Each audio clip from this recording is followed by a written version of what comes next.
Hello, Rosie. Hello, Olivia. How you doing? I'm very well. How are you? Good. Rosie and I were just having a very serious conversation about how, given the time of evening it is, I'm actually in jammy pants. So I tried to look professional on top, but I've got jammy pants on underneath. And I've got jeans, kind of like which are kind of like half done out.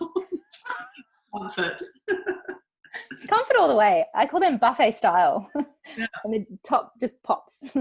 yeah, exactly. Okay. Let me share my screen and make sure you can you see that properly? Yeah. Awesome. Okay. So welcome, guys. Rosie and I were always going to do an immune health webinar, especially given the state that we're in at the moment from a health perspective. But it was only going to be open to one of our programs. And we thought that was just really kind of silly and exclusive. So we decided to open it up to you guys. So thank you for joining us. A little about us before we get into the immune system. I'm Olivia, for those of you that haven't met me. I'm a naturopath, nutritionist, herbalist, and homeopath. I'm a foodie, and so is Rosie. So a lot of what we're talking about is going to be, it's very practical, simple meal ideas and recipes, just some stuff that you can start implementing straight away. I'm also a board game lover, a coffee snob, and a lot of people ask me if I drink coffee. I do. I love coffee. I also have 3 small children, so coffee is kind of part of my ritual. And I'm definitely more of an amateur home cook. I've recently really gotten into my fermented foods, and sourdough has been the latest one, which I'm just exploring, but it's like, it's full on. It's like I can make 6 loaves of bread and 4 will be successful and 2 won't be. And you spend the whole time trying to overanalyze what you did wrong. It's like looking after a child, looking after the sourdough culture, isn't it? Oh yeah, ours is Stan. We feed him daily, same time each day. over to Rosie. Hi, I'm Rosie. I'm a nutritionist and a recipe developer. I develop a lot of recipes for my clients, as well as also external for other nutritionists, naturopaths, as well as who else do I do? I write recipes as well for home delivery companies, so HelloFresh. But like Olivia, also I'm a foodie and a cook. I'm a country girl at heart. Hello. This is Zara, who's meant to be fast asleep. I'm going to walk her out in a minute. Hi, Zara. I'm an enthusiastic urban gardener and a trip keeper, and I really enjoy smiling and walking in the bush. Awesome. Rosie, I'm going to hand over to you while I walk Zara back to bed. Okay. So why are we learning about immunity? So COVID-19 has officially been upgraded to a pandemic, which is slightly worrying. We wanted to, let's cut through the fear, the confusion and hysteria and look at the science and actionable immune tips. We want to create a simple and actionable immune supportive plan today. Yep. Okay, and so we are clinical nutritionists, and we wanted to remind you that that's what we do. So we are qualified, we're registered with our professional body, which is ATMS, and we have over 10 years of expertise in this field. We did want to point out that we are not medical doctors and we are not virus experts. We are here to teach you about immune resilience and how you can actually boost your immune system naturally, because I think it's actually really exciting that people are talking more about what they can do to protect themselves and prevent contracting the virus than looking desperately for a cure and a treatment, because it's such a new strain. Absolutely. So tonight's hot topics, we're going to talk about immune health basics. And Rosie and I, we didn't want to keep this webinar too fluffy, so we're going to do a bit of a deep dive. You've actually got a couple of different immune responses, so we're going to walk you through those. We're also going to talk to you about viruses 101 and what viruses are. Of course, we're going to talk to you about the coronavirus specifically. Now, the information that we have is quite limited because the first diagnosed coronavirus patient was at the end of last year, 19. We're going to cover our 6 immune supportive tips. These are things you can start implementing in your house today. Some of these require 0 effort and 0 cost. So when I say these are easy to implement, it's This is stuff that, without sounding kind of patronizing, it's stuff that even like 5 and 10-year-olds could do. Do you know what I mean? So it's really kind of simple stuff. We are going to give you some immune supportive recipes. And we're just going to walk you through a really simple adult, child, and baby viral protocol. And then we're going to talk about ongoing support. Okay, immune health basics. One thing that I wanted to mention was the immune system is everywhere. And when I say everywhere, I mean in your body. So it's in your blood, in your lymphatic tissue, in your lymphatic system. It's in the tissues. Most people just think of white blood cells. Now, these are your soldiers that come out to fight pathogens. It also includes antibodies, as I said, lymph system, spleen, and thymus. Now, over 75% of your immune cells do reside in your gut. So if Rosie and I go off on any tangents talking to you about your gut health and your immune system overlap massively. They're not separate. Someone once said to me that your immune system is a bit like a police force. It patrols everywhere. And I actually loved that. It kind of helps you, it helps you kind of picture where it is. And because it circulates in the blood, all your tissues, all your organs, they all receive and are nourished by the blood, which helps explain what the immune system's doing. Your immunity. Okay, so you've got an innate immune response and an adaptive immune response. And again, you get one and then you get the other. Your innate immune response, this is your first responders. So this typically happens when a pathogen is in your body, usually within the first 0 to 12 hours. And the body desperately tries to stop that microbial or viral infection from replicating and taking over.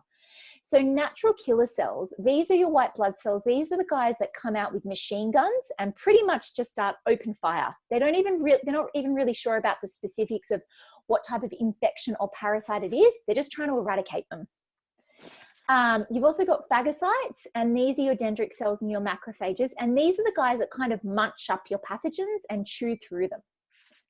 Your adaptive immune response comes after your innate, which makes sense. And this is all about the elimination of pathogens. So this typically occurs from 12 hours of having the pathogen right through for days later, up to 7 days of the infection.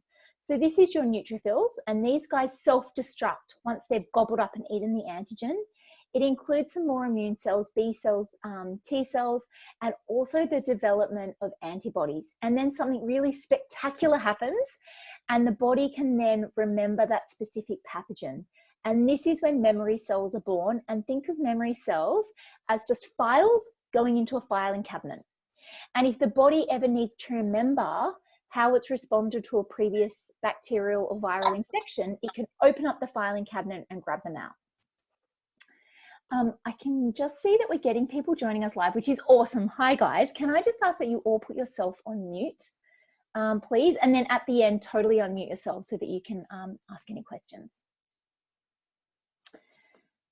Okay, so we wanted to cover viruses 101. And so bacterial and virus infections are quite different. A virus is DNA or RNA, so it's genetic material, and what it does is it latches onto the host, and this can even include bacteria. But here's the thing, we are the hosts, and a virus goes into the cell, can enter the cell, and it starts hijacking the cell. A big one that it starts to hijack is the mitochondria. Now, if you go back to science days in high school, the mitochondria is known as the powerhouse of the cell. This is your energy component of every single cell. And so if it starts disrupting the function of the mitochondria, that's when you start to get a whole number of different signs and symptoms going on, but essentially it suppresses your immune response.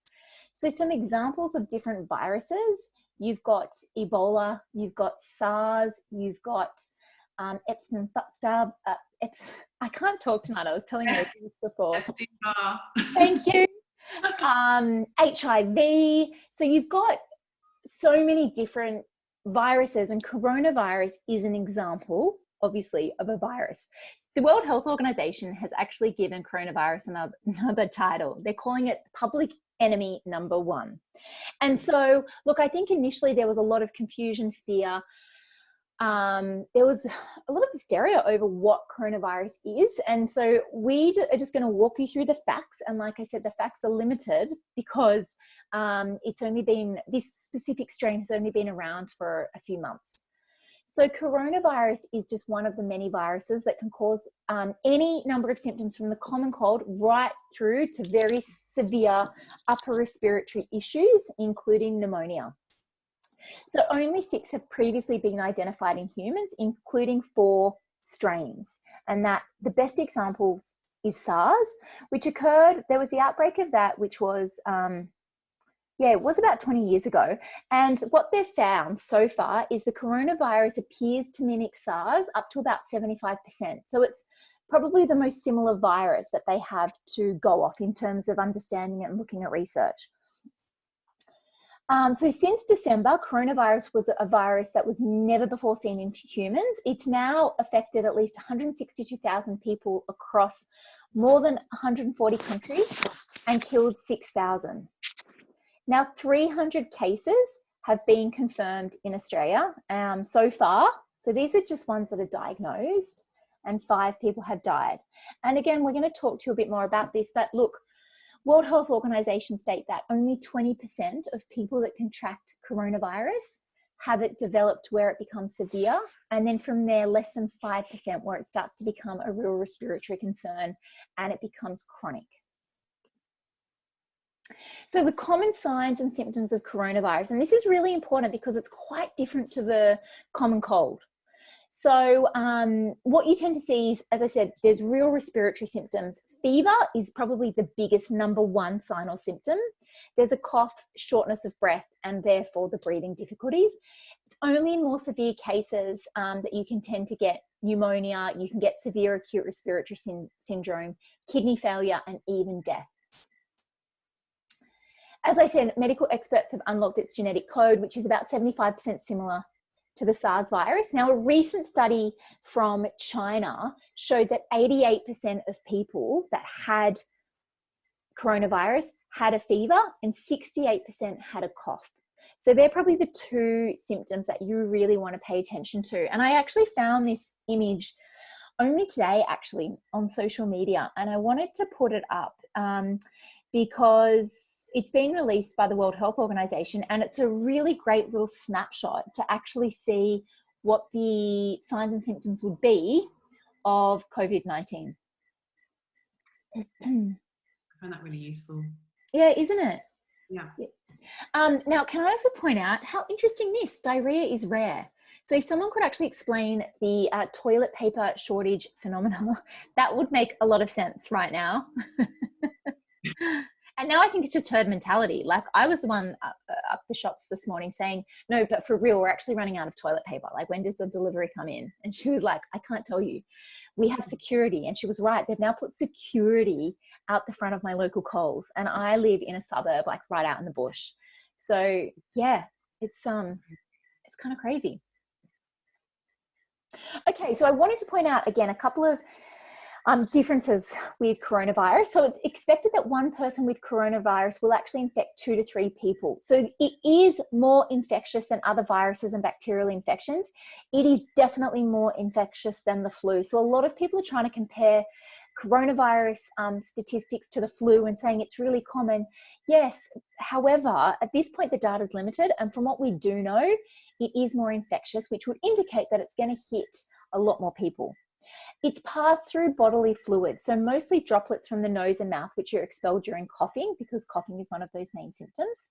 And look, this is typically when you're quite close to someone, so you need to be within a meter, and I am walking proof of that. I walked past Tom Hanks and his wife Rita Wilson when they were doing the Bronte to, gosh, who am I? Bronte, when I was doing the Bronte to Bondi walk the other week. And it's funny, I walked past them and he had a cap on, and it was actually the security guys that I noticed, like very professional looking men in like smart jackets, when everyone else was just like in their activewear.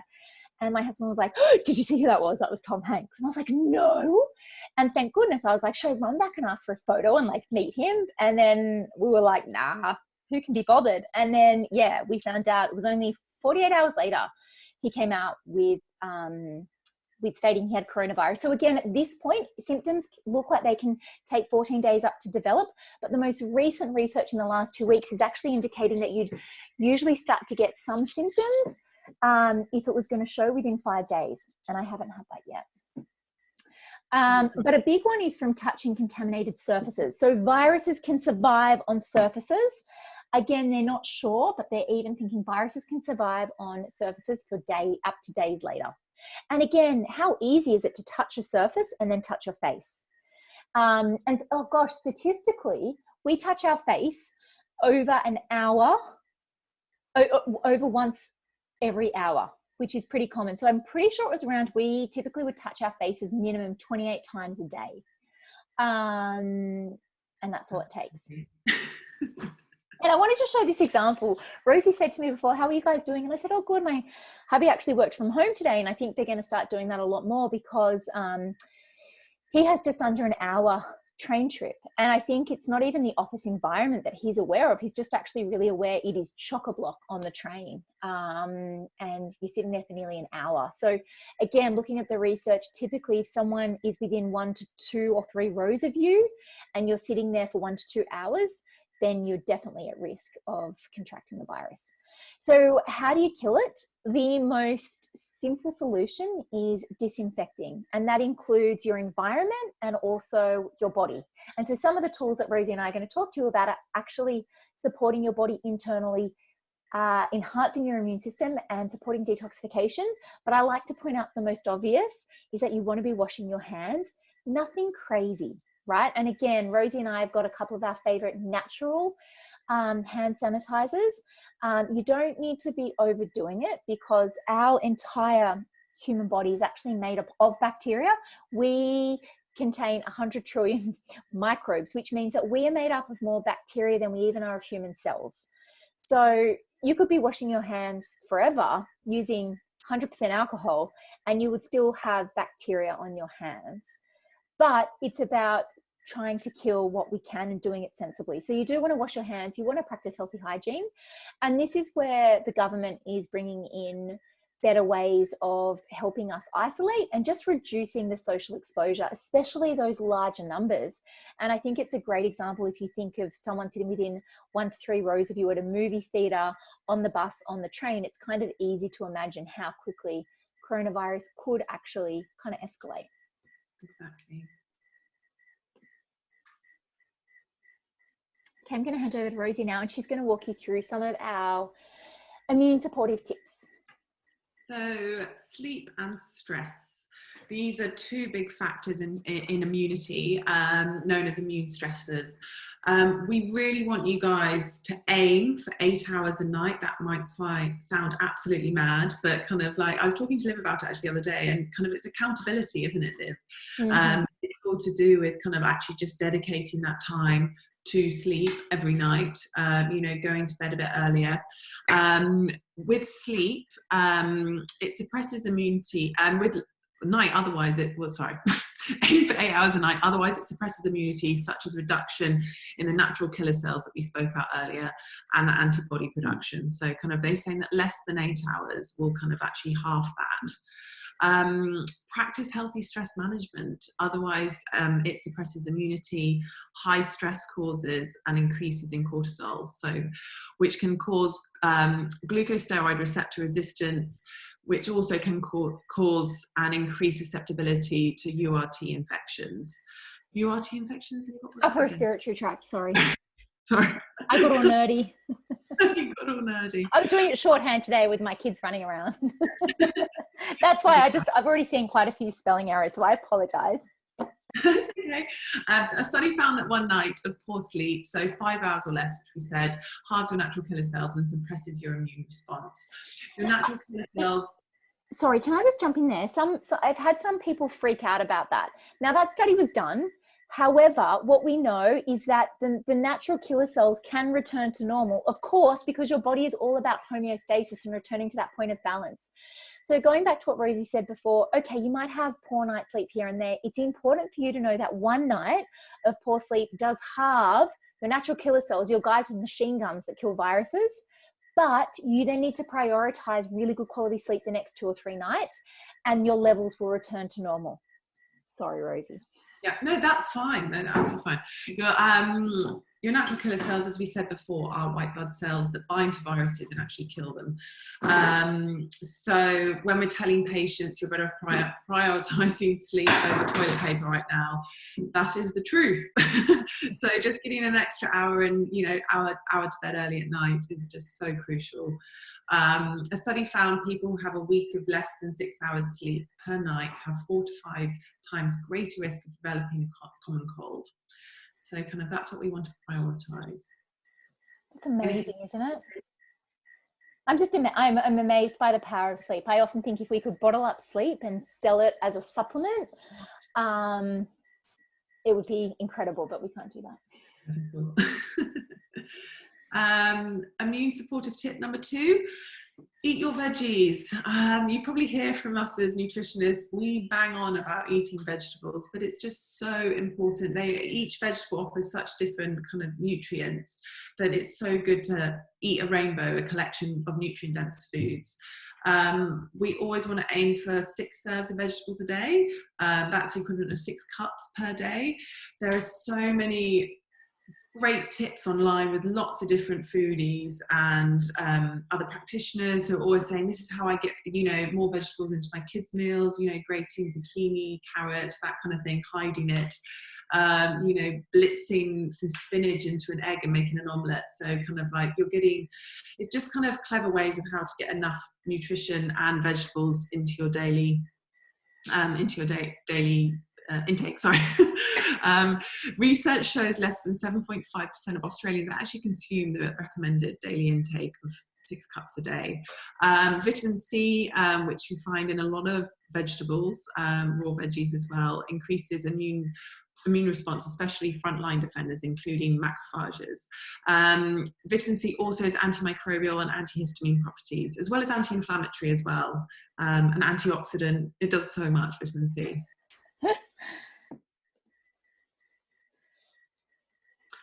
Oh yes, I absolutely love this point. So don't follow the herd. Don't kind of go with what everyone else is buying. For instance, toilet roll, which we discussed earlier, like COVID-19 does not cause diarrhea.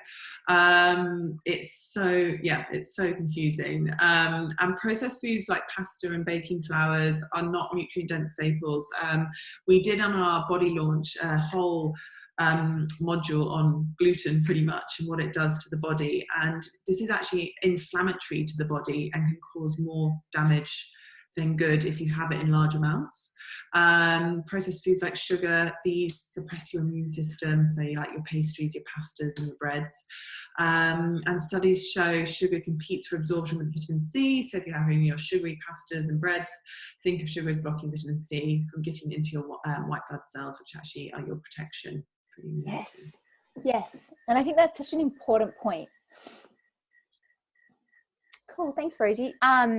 So immune supportive tip number 4 was looking at your vitamin D. And this is so important because 80% of Australians have low or deficient levels of vitamin D. So Rosie and I recommend every single year that you do a full blood test, and you can do them through your GP. They're actually completely covered under Medicare. Vitamin D is a little bit different. Just in the last year, there is now an out-of-pocket expense. It's a $50 investment, and it is so worth it because if you really want to help enhance your immune system, you want to know where your body is now. You want to know the base of where your body is at, and you want to know if you're part of the 80% of Aussies. So that's where Rosie and I come in. We can give you a referral to go and get your vitamin D level tested from a local lab. Think of vitamin D as a sunshine vitamin. Yeah. So it has really strong antiviral and antimicrobial properties that help build that immune resilience. By inducing the innate immune response, vitamin D has that effect of actually helping your body respond to bacterial and viral infections quicker and within those first 0 to 12 hours. So typically, as soon as your body is responding and you have that innate immune response, you might not even have the symptoms. You usually only start to develop the symptoms when it switches from more of that innate immune response and the body's going, I'm going to hold you off, I'm going to hold you off. And then it goes, nah, I can't. And you start, for example, you might start getting the viral actually replicating and moving quite quickly. That's when you're moving into that second stage of immunity and you're feeling rubbish. So vitamin D can help slow that right down. Vitamin D has also been shown to influence the cytokine production of immune cells, which again, this all just comes back to vitamin D is immune boosting and anti-inflammatory. Now, there's a couple of the vitamin D sunshine vitamin tips. First recommendation, best way to maintain your vitamin D levels. So going out in the sun will not correct a vitamin D deficiency, but it can certainly help you maintain your levels. What research shows us is that you need about 10 minutes of sunshine every single day, and you need a certain amount of surface area. So it looks like you need at least your arms, your neck, and your face exposed. Sunscreen completely blocks the vitamin D absorption. So it's actually really important that you go without it just for 10 minutes, and you would want to be sensible. You wouldn't want to do it in the middle of the day when the UV is high. You don't want to burn, and I've put in there burning is not cool. Yeah. But you do want to get that vitamin D exposure. Second thing is get your vitamin D level checked through a blood test. Now, I like to point out too, optimal levels, you're typically looking at about 80 to 100 units is where you would want to be for a healthy adult. Now, the acceptable medical range is 50 plus. But the thing is, we don't want you in the acceptable range. We actually want you thriving, especially in the pandemic that we're facing right now. So go and get your levels checked. I recently had mine done and I was in the 60s. So I'm flirting with a deficiency, and I'm a nutritionist, and I eat foods that have vitamin D in them. I go in the sun, but probably not as consistently as I should. And so even according to the medical model, even my GP said you should probably think about getting on a vitamin D supplement. And I was like all over it. Now, if your levels are lower than 80, then you typically are going to need at least 2,000 to 5,000 IU per day to correct the deficiency. And I know that can sound kind of confusing, but to give you perspective, your daily recommendation of vitamin D is about 400 or 500 to 800 IU. So as you can see, you need consistently more than that for about 3 months to correct the deficiency. And then a lot of people can actually stop the supplement, and then they can start looking at how they're maintaining their levels. Our third tip with vitamin D is you can get vitamin D from some foods. The best foods are typically your protein fatty foods. So liver is a great one, as in like your animal liver, pate, eggs, oily fish, and seafood. But again, I wanted to give you examples because you can look at that list and think, oh yeah, cool, I can eat a couple of eggs a day. For example, 2 large eggs is about 150 to 180 IU. Now, the recommendation is the minimum we should be eating, which is 500 to 800 IU per day. But ideally, to maintain, we want at least 3,000. So what that's telling us is it's still going to be really, really hard for you to get the amount of vitamin D that you need through your food. It's virtually impossible. So I wanted to give you an example. If you wanted to get 1,000 IU in a day, you'd need to eat 6 eggs every day, and you'd need a really big serve of salmon, which is about 200 grams. And even then, that's only 1/3 of your daily requirement if you wanted to address a deficiency. Does that make sense? And one last thing just about vitamin D, there's a great app called D-Minder. I don't know if you've heard of it, but it basically says how much you can say your skin tone. You can also, what other things can you do, where you are, location, or say what the best times of the day to go out in the sun is. That's great. What's it called? How do I spell it? It's called just D, just the letter D, Minder. Oh, cool. And it's a cool little app, just kind of like, so you can see on like cloudy day, or like, you know, days. Yeah. I love that. Thank you, Rosie. I hadn't heard of that. I wanted to show you an example. I've really upped the ante with my kids. And look, they're only actually taking 2 things, but one of them is vitamin D. So we do love eggs in our house. We probably have eggs every single day, and my kids do love, they had salmon for dinner tonight. So we eat oily fish every second or third night. However, it's still not enough to actually make sure their levels are thriving. So it's a vitamin D liquid, and all I'm doing is I'm adding it into their drink, into their water bottle. It's literally, it's not even a drop, and so they can't taste it. So it's like, from a compliance point of view, it's so easy. The recommendation from the Australian government of the upper limit for you to be thriving as an adult is just over 3,000 IU. If you wanted to look at that, how can I get my vitamin D in my food? That would be about 37 eggs a day, which is virtually impossible. So at the moment, I'm taking 3,000 to 4,000 IU per day. And as I said, my level was 62, which is low, and I'm floating with a deficiency. So I've upped the ante with that one. Okay, immune supportive tip number 5. This was the obvious one that I nearly didn't put in, but I thought, no, we do want to show you how simple some of these immune supportive tips are. It is just practicing healthy hygiene. Whenever you are out, it's so easy to be out and pick up, like if you've done the grocery shopping, you pick up your phone and you start touching your phone, then where does your phone go? Straight on your face. And just remember that coronavirus can stay alive for hours and even days. So something that I started doing is I'm taking out a hand sanitizer spray. I find the spray so much easier, so I can put it on my hands, and then if I know I've gone and touched the steering wheel or my phone, not in a weird obsessive way, I just give it a quick spritz. I often actually make my own natural and cost-effective hand sanitizer, which you might need to, because there's a real black market, and they're now rationing hand sanitizers at supermarkets.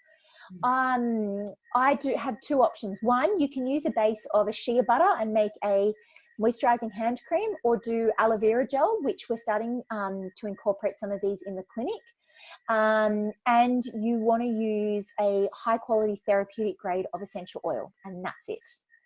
There's a couple of really good store-bought options that Rosie and I are fans of. First one is Amugu, and again, that's an easy gel that you can actually just apply.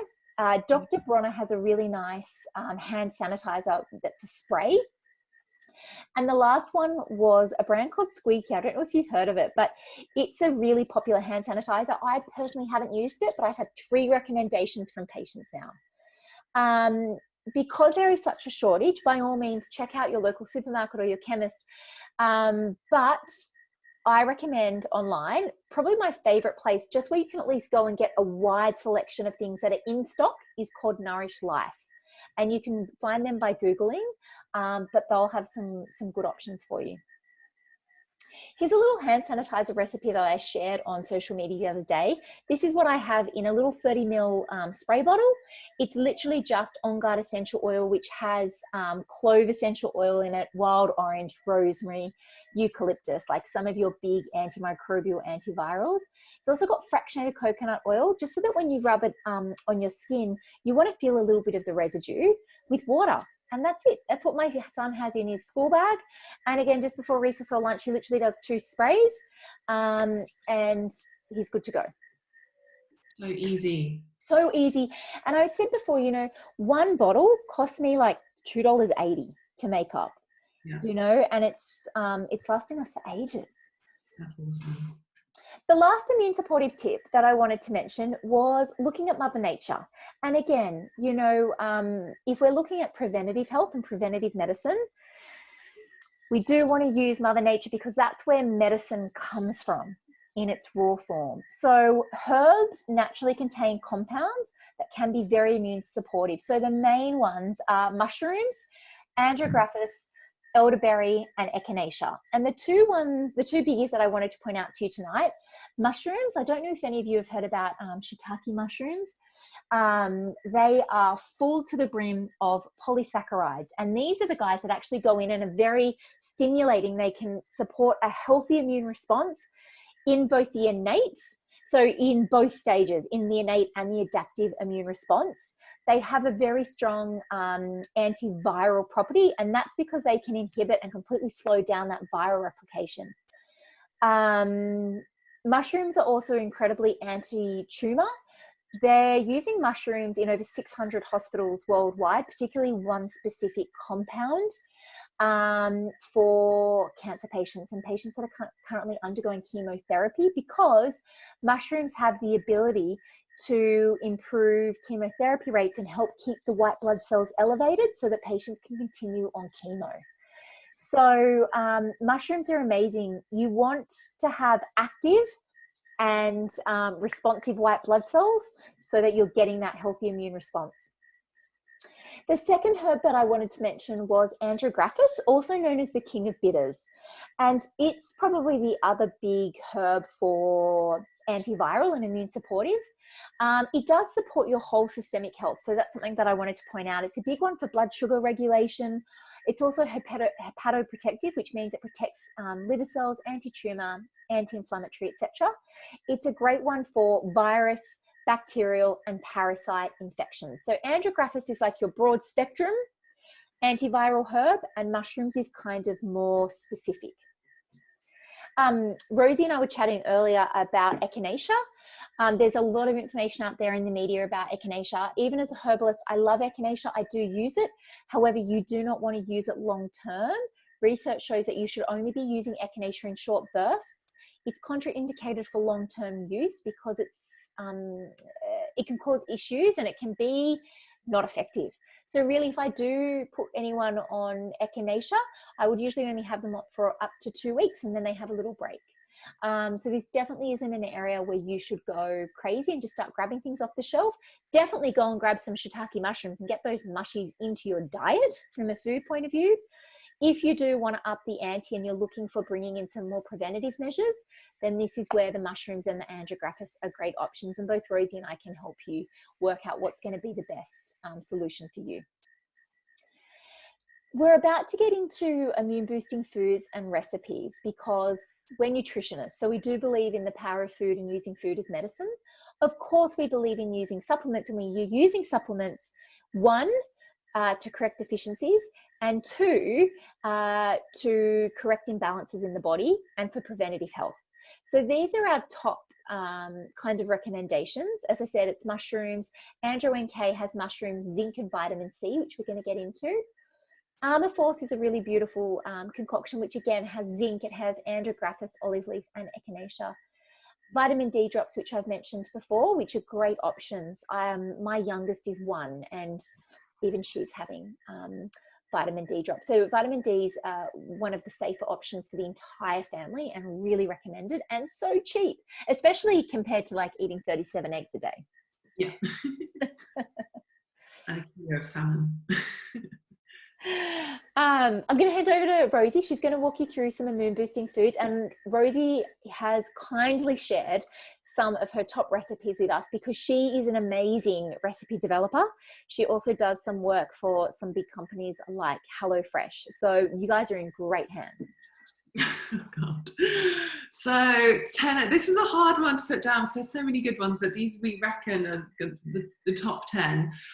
Water, so crucial, kind of like water's a nutrient in itself. It helps kind of all the nutrients get in and out of the cells.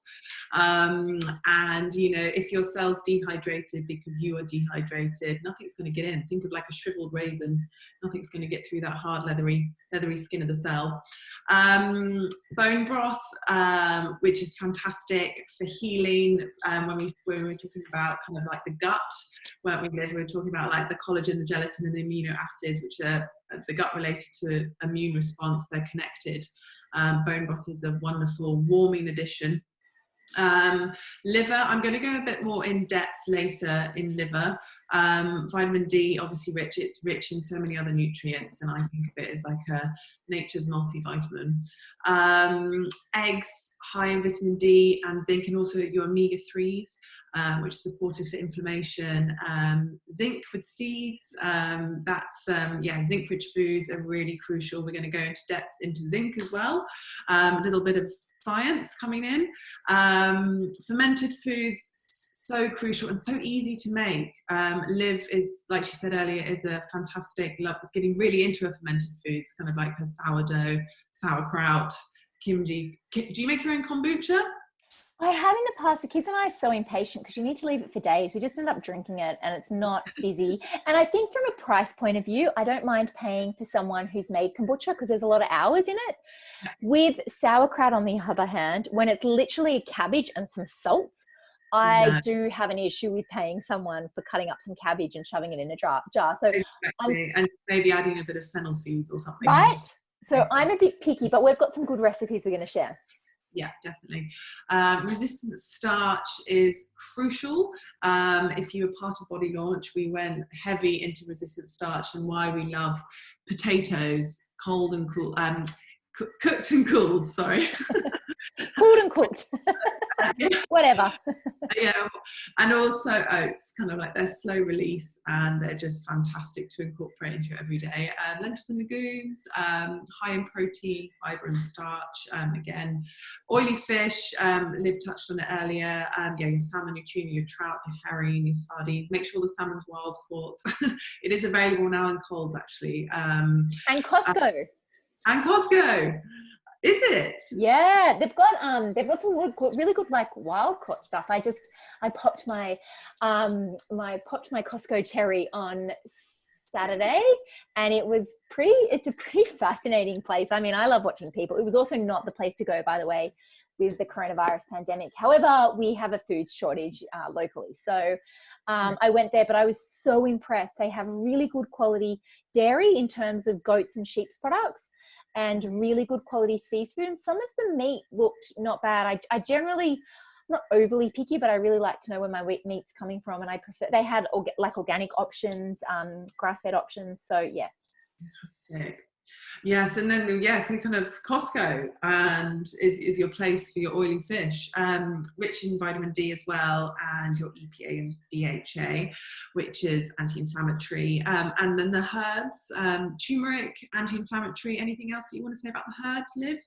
Not really. I think these are really good options just in terms of incorporating these into your cooking. That's where I was kind of going with this. Yeah. And also ginger as well. It's fantastic. Great. Ginger, garlic, like garlic's nature's antibiotic. So, I mean, it was so hard. This slide was so hard. It's killing me even looking at it because I feel like there's a lot of gaps.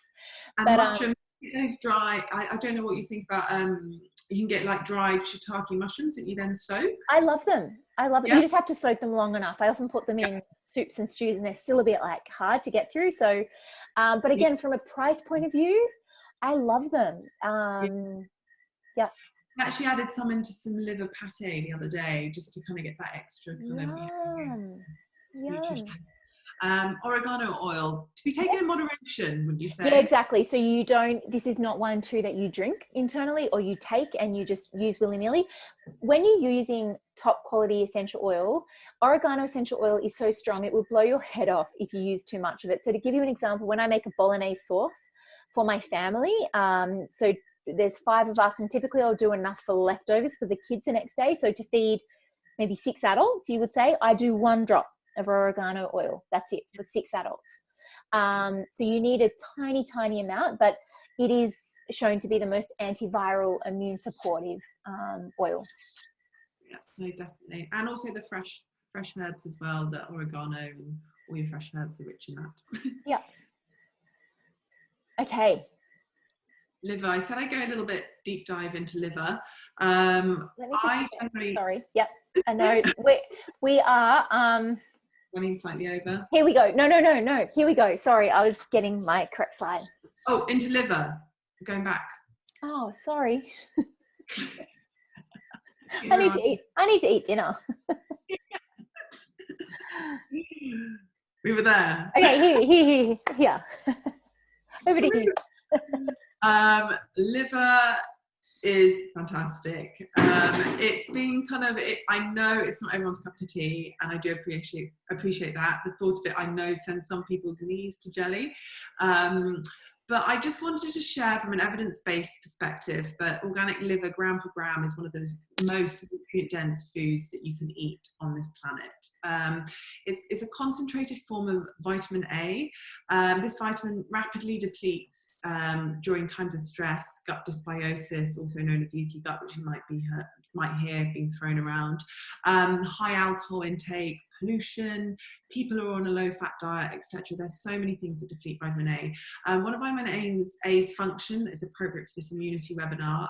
It protects mucus lining which helps reduce the severity of respiratory disease. So kind of we're saying for the more extreme cases of COVID-19, kind of like it does go to the lungs, and it does cause kind of respiratory issues.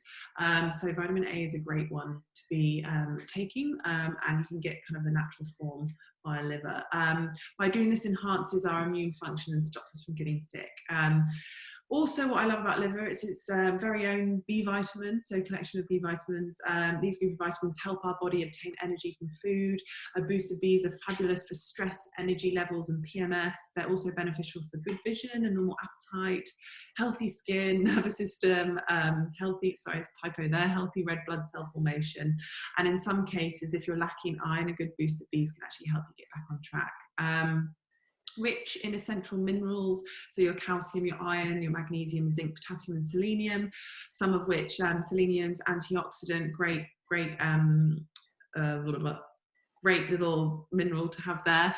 Magnesium is obviously great kind of for relaxing, so kind of like encourages sleep. Calcium for like bone strength, and obviously iron. It's high in protein, so 100 gram serve you get 20.2 grams of protein. We generally work at 1 gram per kilo that you weigh in order of your protein intake. So kind of if you're having 100 grams a day or even 50 grams a day, you're going to be getting a good dose of protein. Totally. Like for most people, that'll be 20 to 30% of their daily requirement of protein. Omega-3, this it's also rich in omega-3. This aids with inflammation, helps reduce LDL cholesterol, and helps boost our immunity. And it's also a good dose of tryptophan, which is the amino acid that is a precursor to the happy hormone, serotonin. So I kind of like that one. So liver's great. Anything else you want to add about liver? No, you've made me want to go and buy some more liver. Yeah. Make sure that it's organic chicken livers or organic duck livers. I find the bigger livers from beef or lamb, they're a bit more meaty and full flavored, I would say. So I just generally just stick to organic chicken livers. Make sure they're organic because the liver is our filtering system. If you're eating something that's non-organic, it's going to be filtering through those antibiotics from that chicken and all the other things that they're boosted with. Totally. That's such a good point. The liver is kind of like, and Rosie and I often talk about it being like a garbage bin. It's where your toxins are stored. So if you're eating another animal's liver, you want to make sure that it's organic. Fish, that's such a big one. Yeah, definitely. These are just some ideas to include in your food. Everyone knows how to make a bolognese. I hope everyone does. If they don't, send me a message.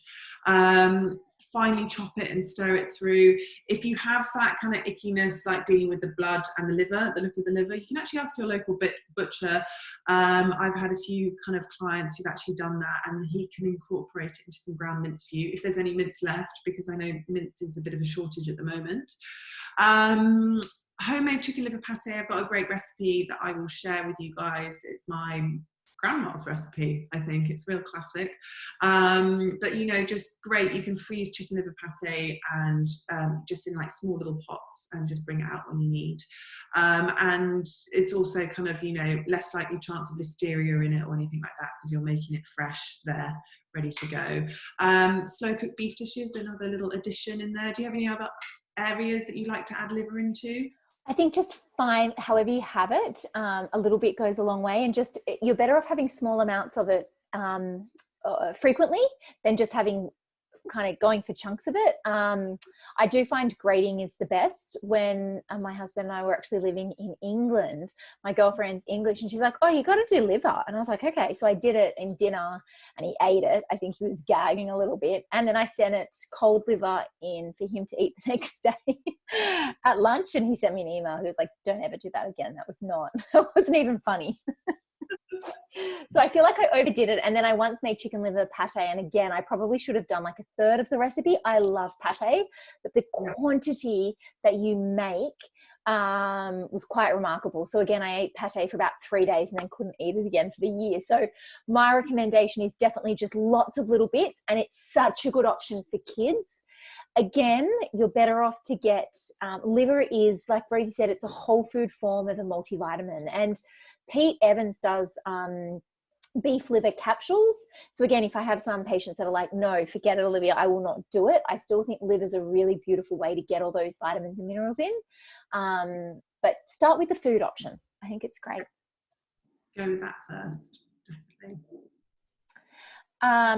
So Rosie and I have continuously brought in vitamin D, vitamin C, and zinc. And so there you have it, guys. If we had to look at really our top 3 immune boosting nutrients and kind of a quick immune protocol, it would be vitamin D, vitamin C, zinc. So let's go through that just once more. Vitamin D, sunshine vitamin, you want at least 10 minutes a day to maintain your levels. Go and get your levels checked, and that way you can address the deficiency, because vitamin D will enhance your immune response, especially with your white blood cells, which is a biggie.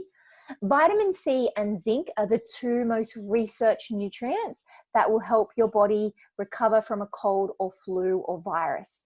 So vitamin C and zinc, they did a study, and the combination of those 2 can reduce cold and flu symptoms by 36%. You know, so again, vitamin C, eat your veg.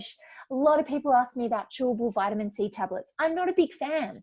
And honestly, the only one that I don't mind is Blackmores, but you still need to have at least 6 to 12 a day, when you could just be bumping up your berries and your veg. So aim for your 6 veg a day. Now with zinc, Rosie's already mentioned, but liver is a great option. I'm a huge fan of incorporating seeds into your diet. So again, they're really cheap. So sunflower seeds, pumpkin seeds, chia seeds, flax seeds, and again, really good quality seafood is such a great option for getting zinc naturally. Definitely.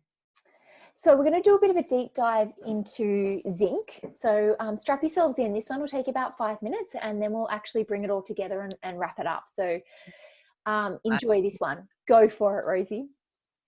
So there are so many places in the body where zinc's role is vital, and I've listed some of my favourite actual contributions that zinc makes to our body on a daily basis. So it's known as the gatekeeper of immune function. It's estimated that 2 billion people worldwide are zinc deficient, and has been a major contributor to the burden of disease, which is worrying. Over 45% of Australian women are deficient in zinc. It is absolutely crucial for the development of white blood cells. So if you don't have zinc, you've got dodgy white blood cells that don't do their job. It's a cofactor, meaning it's a piece of the puzzle, a contributor to a bigger story. For more than 300 enzymes and proteins involved in defense against oxidative stress, which can cause inflammation and an inability to have a strong immunity. It's crucial for healing and its antiviral activity, which is what we're kind of focusing on.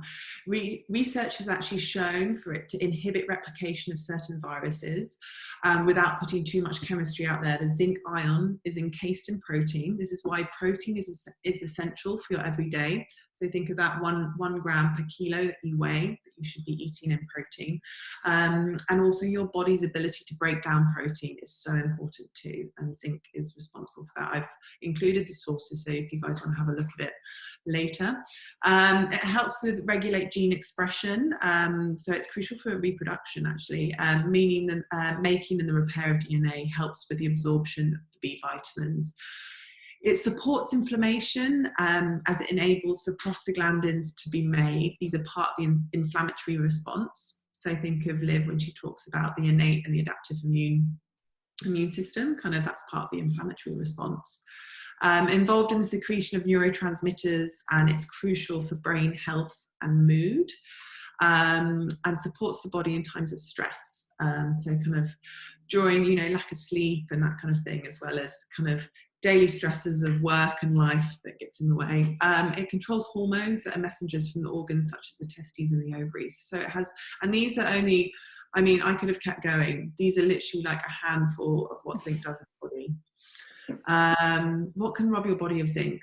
On the whole, it's prevalent in a good quality whole foods diet. So I've included a list below. However, its absorption and bioavailability can be inhibited by a low protein intake, excessive sugar intake, alcohol is a big factor, high stress, phytate-rich foods. So although we suggest kind of eating phytate-rich foods, it's kind of all in balance. It's not kind of over the top of everything. It's everything kind of, it's not going hardcore with liver, kind of like, you know, every single day for 3 weeks straight. It's kind of everything's got to work in balance, because your body kind of takes a little bit of everything. So you're best giving it a little bit of everything. So legumes, grains and pulses, high calcium intake, a high copper diet. They compete for the same receptor in the body. Copper taps in your home, or maybe you're an electrician constantly. I've got a funny story about that. My husband is an electrician by trade, constantly touching copper pipes. We went and got a hair tissue mineral analysis done because he was feeling incredibly fatigued and concentration levels, and the naturopath that he went to said she has never ever seen copper that high in a whole entire life of 30 years. And the zinc was like so tiny amount. So that wow. was, And yeah. so that's a really interesting point. Typically, copper and zinc compete for absorption in the body. Think of them as like angry stepbrothers. So if one of them is high and elevated, the other one is low. And you know what? I so often see, instead of higher zinc and lower copper, I often see the reverse of that in small kiddies. So particularly kiddies with hyperactivity, behavioral issues, they're lacking zinc for those beautiful neurotransmitters and mood stabilizing effects. And often it can be high levels of copper. And again, it's such a hard one to look at, because you do have to look at your environment. But I think your example, Rosie, is so great, because it shows that it's always not about what you're putting in your gob. It shows about what's going on in your environment. And remember, your skin is an organ and things get through it. So whatever you rub on your skin can end up in your bloodstream, which is exactly what's happened in this case, and would explain why his copper's so high. Yeah, because he constantly that was back in the day. And so constantly touching copper wires. Can I ask, when they would have done probably a bit of a gentle detoxification process, and was one of the best ways to lower his copper by supplementing his iron and getting his iron up? Yeah, and his iron was bad as well. So yeah. So iron, as soon as you start to correct the zinc and the iron, the copper will start to drop, which is really cool. Yeah, we got the hair tissue mineral analysis redone in 3 months, and it was like so much better. So interesting. So yeah, deficiency is also associated with conditions such as poor digestion, hyperchlorhydria, which is low stomach acid, malnutrition, alcoholism, inflammatory bowel disease, anorexia, copper toxicity, increased thyroid activity. Burns actually kind of stop the kind of takes up a lot of zinc when you get kind of burnt by flames and stuff like that. Diabetes, viral infections, of course, trauma, malabsorption. There's so many through symptoms such as diarrhea. List is long, and there are just so many ways the body needs to utilize this mineral. Yes. So we look at dosing and the best food sources. The recommended daily intake is 15 milligrams a day, and then the upper level is 30 to 40 milligrams a day. Completely dependent. You know, I would always recommend seeing a practitioner if you're not sure. Generally in supplements, if you are taking it, they will generally be maybe 7 to, you know, sometimes they're 10 milligrams, 10 to 15 milligrams, dependent. It varies if it's a multi or something like that. Liv, what would you say? Would you say? I agree with you too, and I think zinc's a big one. They've done, a lot of men take zinc for fertility, and because it can enhance sperm in so many different ways. However, they've done research and they show that if you take more than 40 milligrams a day, instead of supporting fertility, it could actually decrease sperm numbers. So like Rosie said, everything has to be in balance. And, you know, I want you to read this and listen to us and still apply it to yourself and you know, kind of still fall back on your common sense. Because if you just went and started taking, you know, 40, 60, 80 milligrams of zinc, you're going to start to throw out a lot of your other core mineral levels, and you're going to have other issues. So I think it's something to be aware of. So many of us, particularly women, are deficient in zinc, and Australia has the 3rd poorest quality zinc soil in the world. So it's also not just about the food that you're eating. If zinc's not in the soil, it's not going to be in our food, which means it's not going to be in our body. So you know, for most of my patients, I try to get them having about 30 milligrams a day. There are some instances where they'll have less, if they've already got nice zinc levels, or there are some instances where they'd have more. But yeah, I think zinc's a great one, and Rosie will walk you through the food sources to have a little look and just kind of calculate how many different sources of zinc you think you could be having. Yeah, so you could, obviously egg yolk hard, but include the whole egg. That's just kind of the the yellow bit that they've done. So if you're having a couple of eggs a day, that's 5 milligrams of zinc. Your pumpkin seeds or pepitas, I love them. Like, seeds are just so great for kind of zinc sources. They're really high, like 7.46 milligrams. Scatter that, make like a fun granola or something like that through your porridge. Chia pots, overnight oat pots, that kind of thing. Prawns, these are some of the top ones that I got on. Pecans, Sydney rock oysters. You got your beef. They're high, so high, aren't they? Yeah, so high. 100 grams. And 100 grams is not even that much. I would probably say that's probably about maybe 6 oysters. Yeah, oysters is like the number one. So you've got expensive taste when you have they call it the aphrodisiac, isn't it? When we just talked about fertility. Ginger root, brewer's yeast, capsicum has a little tiny little bit, and liver raw, but also liver cooked will be kind of a little bit less, but it will still have that dose of zinc, which is important. So, it's a balance of those that you could perhaps incorporate into your everyday. Love it. Thank you. So we wanted to give you some meal ideas and some recipes to follow on from that. Now, in these meals, you're typically getting anti-inflammatory foods that either have a good hit of zinc, C, and or D. So Rosie, as I said, has shared a few of her big hits with us. We've got the Collie coconut broccoli soup recipe. Good for liver as well. The second recipe, and I feel like this is so appropriate right now because the weather's just turned, is a soulful chicken soup recipe. And again, you can use broth in here as your base. Yeah. Recipe number 3 is immune boosting curry. Look at that. Like, I can see the vitamin C, I can see the zinc, I can see it all right there. And I added in that one, instead of normal mushrooms, add some dried, shiitake mushrooms that you've soaked beforehand. And again, you grab those from Woolies or Coles normally. I don't know what's going on at the moment. That curry only takes 20 minutes to make as well. Immune boosting recipe number 4 was a bone broth. We're going to give you a really simple, easy recipe for bone broth. Bone broth is not hard. I know sometimes it can be thought of as a difficult recipe. Best example I can give is the other day when I went to the butcher. They ran out of the normal chicken bones that I got, and I got beef bones. He gave me a bag of grass-fed beef bones. It was $3 for a huge bag that did 2 massive pots of bone broth. And I literally threw it all in my slow cooker with some onion and garlic that's not even cut up, and some sad looking limp veggies from my crisper. Put it all in the slow cooker and put it on low for 24 hours. I think at about 12 or 15 hours in, I topped up with a bit more water because I drank some and it was delicious. And then after 24 hours, I turned it off and I strained it, and the liquid I was left with is bone broth, and I froze it in little jars. And for my kids, I froze it in ice cube trays, and that way each day, whenever I'm cooking a bolognese, a casserole, a soup, a stew, I just add in a couple of ice cubes. Perfect. And the last recipe we're going to share with you is sauerkraut, which is a fermented food.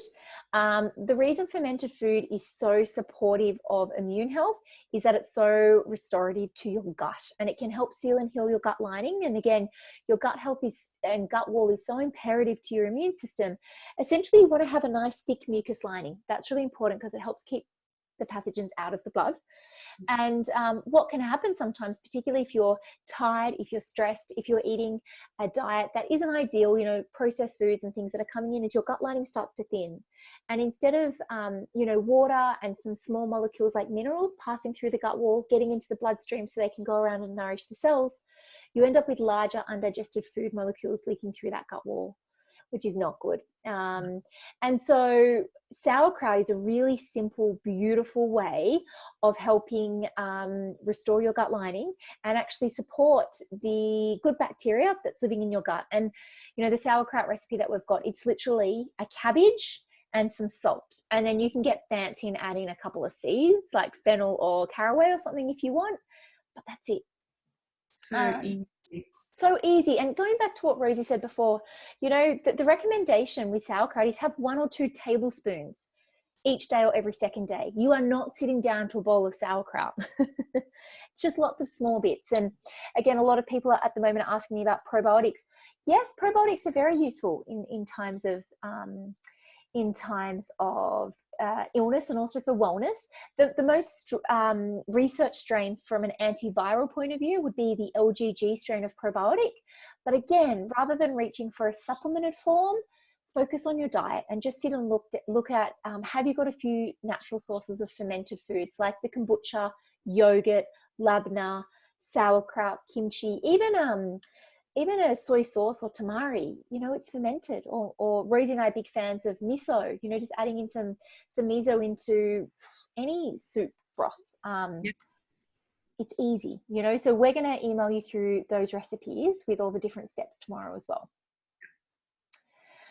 We know we've covered a lot. So Rosie and I did want to let you know, if you want to pick our brain, just flick us an email. We do offer personalized immune consultations and personalized immune plans. So we both offer those for acute, if you just want a really quick 15-minute consult, or if you want a more extensive consultation, including your own immune protocol, personalized meal ideas and recipes, please do contact us. We are here to help.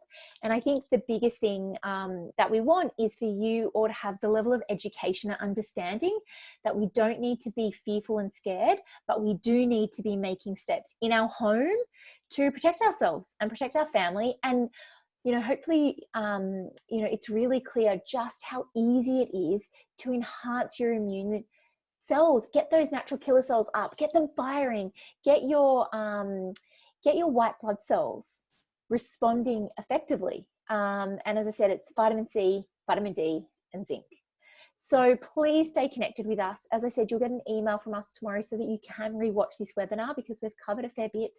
Plus, we're going to send you the recipes, the 10 immune boosting foods, and a little checklist. And you can always reach out to us individually via our websites or follow along both of us on social media. Awesome. Did you want to add anything, Rosie? No, I think you've covered it all. Kind of like, yes, stay connected, stay hydrated, stay self-isolated if you need to. Yeah. And yeah.